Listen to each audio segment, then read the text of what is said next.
প্ৰশস্তি কবিতাটোৰ মূল ভাৱলৈ। প্ৰথমতে আজি মই তোমালোকৰ এই 4টা লাইন শাৰী মই তোমালোকৰ লগত আলোচনা কৰিম। এই 4টা শাৰী হৈছে উষাৰ কুমকুম ৰাগে ৰঞ্জিলে বসুধা, দশুদিশ উদ্ভাসিত কৰি নৱ কিশলয় দলে চামৰ ধুলাই প্ৰকৃতিক আনিলে সাদৰি। উষা মানে তোমালোকে সকলোৱে জানা, উষা মানে হৈছে বেলি আৰু কুমকুম মানে হৈছে প্ৰসাধন সামগ্ৰী, ৰঞ্জিলে মানে পোহৰ কৰিলে, বসুধা মানে কি পৃথিৱী।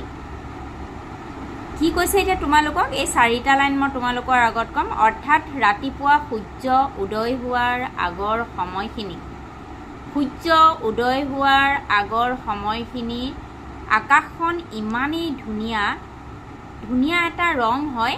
সেই ৰংটো কেনেকুৱা হয়? হেঙুল বৰণৰ হয়। সেই ৰঙে প্ৰসাধন মানে হৈছে কি প্ৰসাধন সামগ্ৰী, যিদৰে আমি মুখত সানিবলৈ প্ৰসাধন ব্যৱহাৰ কৰোঁ, ঠিক সেইদৰে প্ৰকৃতিৰ প্ৰসাধন হৈছে এইবিলাক বস্তু। সেই প্ৰসাধন বসুধা অৰ্থাৎ পৃথিৱীক সেই ৰঙে, কেনেকুৱা ৰঙে?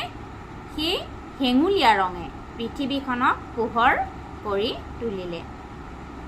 সেই ৰঙে কৈছে উষাৰ কুমকুম ৰাগে ৰঞ্জিলে বসুধা, দশুদিশ উদ্ভাসিত কৰি। তাৰমানে সেই সূৰ্যৰ উদয় হোৱাৰ সময়খিনি আকাশখন ইমানেই ধুনীয়া হৈ পৰে যে এটা হেঙুলীয়া ৰঙৰ হৈ পৰে আৰু আমাৰ পৃথিৱীখনক পোহৰ কৰি তোলে।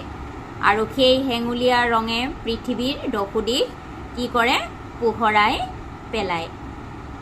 নৱ কিশলয় দলে চামৰ ধুলাই প্ৰকৃতিক আনিলে সাদৰি। নৱ কিশলয় দলে মানে নৱ কিশলয় দলে মানে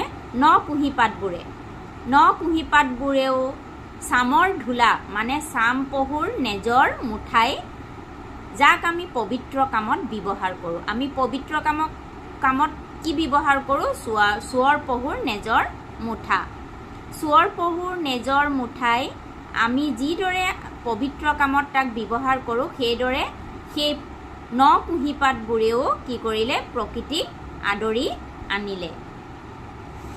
এতিয়া তোমালোকে এই 4টা লাইন বুজি পালা। প্ৰথমতে কৈছে যেতিয়া সূৰ্য উদয় হয়, সূৰ্য উদয় হোৱাৰ পাছত আমাৰ আকাশখনৰ ৰংটো ইমানেই ধুনীয়া হৈ পৰে, হেঙুল ৰঙৰ হৈ পৰে, আৰু সেই হেঙুল ৰঙে আমাৰ পৃথিৱীখনক পোহৰ কৰি পেলায়। সেই ৰঙে পৃথিৱীৰ চাৰিদিশ পোহৰাই পেলায়। নৱ কিশলয় দলে চামৰ ধুলাই, কুঁহিপাতবোৰে চোৱৰ পহুৰ নেজৰ মুঠা আমাৰ পবিত্ৰ কামত আমি ব্যৱহাৰ কৰোঁ।